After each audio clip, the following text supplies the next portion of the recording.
Hi, Bethany here. Want to do another episode of the Retrain Your Brain show. Looking to help you figure out, what is it that's holding you back? What is it that you have curiosity about or have been striving to do and yet just haven't been able to get there? What is stopping you from living your most healthy life? And right now it's I've got an emphasis on mental health for these first few shows. And so for this first show, we'll be talking about alignment. I want to share a couple of stories from some recent things that I've been listening to and some friends that have commented, focusing on self-awareness and alignment in what you're doing and what you want to be. So what I want to get to is I was listening to a podcast recently where someone asked, now the question's irrelevant, so someone asked, they've been a devout Catholic, and lately though they hadn't been connecting in the Catholic Church, and they went to a Baptist church and felt a connection there and felt some strength, but their head tells them that the Catholic Church is the true church, but their heart says they really enjoy being at this Baptist church. So the answer of the host made a great point, which is, obviously your head and your heart are out of alignment.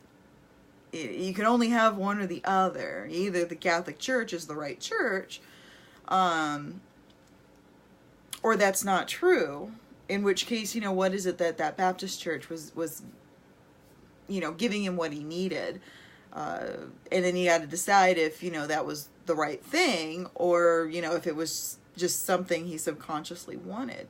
So again, bringing yourself into alignment with your thoughts, getting your head and your heart to agree, which is a very difficult thing to do. We all go through it. I mean, my biggest things have always usually been on relationships when it comes to my head says one thing, my heart says another thing, and just coming to a point when I realize which one's telling me the right one. So again, welcome to the Retrain Your Brain show, part 2 of mental health and owning your reality and focusing on alignment. So that story being the lead in to that. Now, we all go through things to do that very thing, to keep ourselves in line, because when everything agrees, your head, your heart, with your morals, with your foundations, you tend to be less stressed out. You know your bounds, where you're supposed to be. And stress and worry, anxiety, all those things can come from being out of alignment with that. So something I do is I just got my new planners. I tend to take, I don't use them enough, so I tend to go through them it takes me over a year to get through a year-long planner, so I get them undated.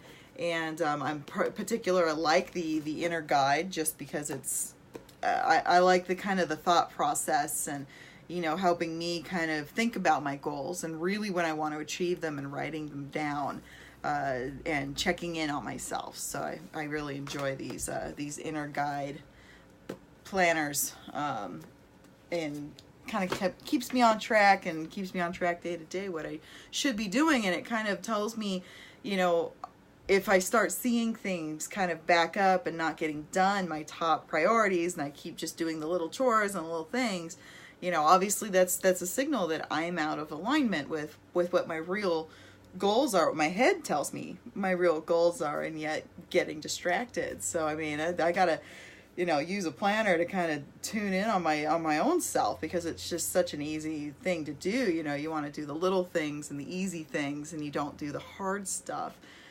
And then things back up and anxiety and stress come into play. So, again, finding your thing that brings you out of your head and grounds you, so that way you're in a place where you can make a good decision on things, from, you know, starting a new business to doing financial stuff or jumping into a new relationship. You know, a clear head is just, it's huge. You know, and there's other, you know, cliches that we talk about in our society that say the same thing, you know, practicing what you preach, and to being authentic.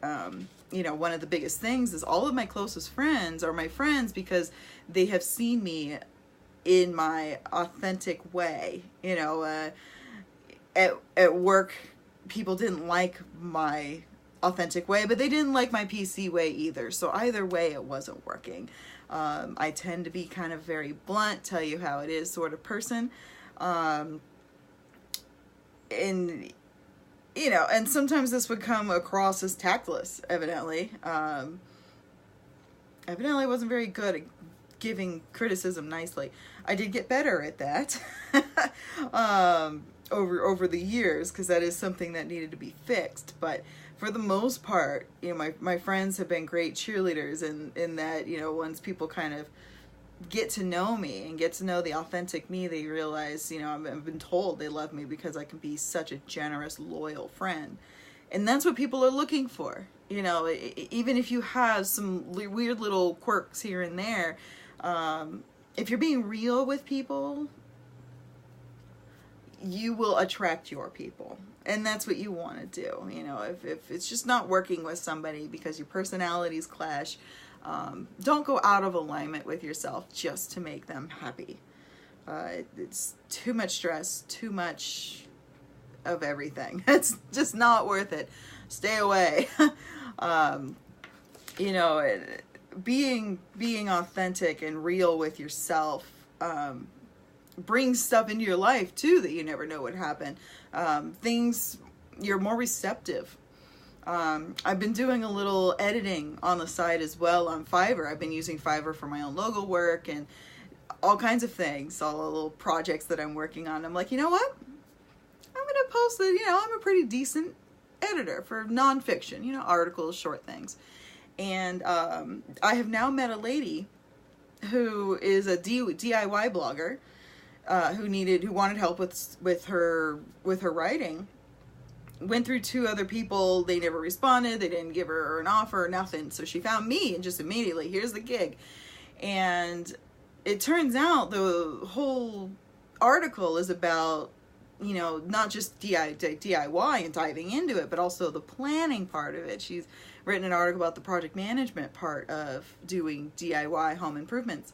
And I messaged her back and I'm like, I don't have this in my profile, but believe it or not, I am a construction project manager. This is definitely a subject I'm going to enjoy working on. And it turns out she's trying to do a boot camp. And she's out in New York, somewhere in New York State. And so she's trying to develop this boot camp and has already invited if I would like to come out and speak or even just, you know, do something online. She just broadcast it. And it was fantastic. I was like, yes, please. I will do that any day, because she works specifically with ladies 18 and up to learn how to do DIY projects, work with tools, work with, you know, again, trying to teach them how to be a project manager of their projects so that it actually gets done. You know, all kinds of things happen when you're in alignment with yourself and sticking to your guns and your morals and your principles. You know, there can be negative things that need to be fixed. You know, if there's negative biases, or like I said, turned out I needed a lot more tact, which I've worked on for years now. I don't believe that it's impossible for people to change and to realize something needs to happen to improve their relationships. And improving yourself, I mean, it helps so many things. Again, reduces stress, which when your stress comes down, that means your relationships get better. Your relationships get better, your pocketbook tends to get better. Your health tends to get better. You get more energy. You're not wasting it worrying about something. It starts from the top. And for each one of us, the top is our head. It's getting out of our head and realizing, you know, what's really going on? And you got to ask yourself that, you know, am I denying something here? What is my thing? Everyone has a thing, whatever it is. You can pick some low-hanging fruit and then just dig deeper after kind of going through it. But I guarantee you, no one has ever been harmed from doing your own self-improvement. Heads up, my next installment will be not just on owning your reality, but also just owning our reality. And this is something that people on the left will have a little trouble with, because I'm gonna suggest that the world is an imperfect place and always will be. And we all live in the same reality as far as how the world works. So tune in next time for that. And I'll see if any haters roll in from that one. But for now, like I said, find your thing, find your way of knowing what your real reality is, find what it is that's stopping you, and part of that is, you know, figure out where are you out of alignment, what's, you know, what is your brain telling you versus your heart, and where's the dissonance in that relationship, and you may discover a few things. So have a great Friday afternoon and a fantastic weekend, and we'll see you on Monday.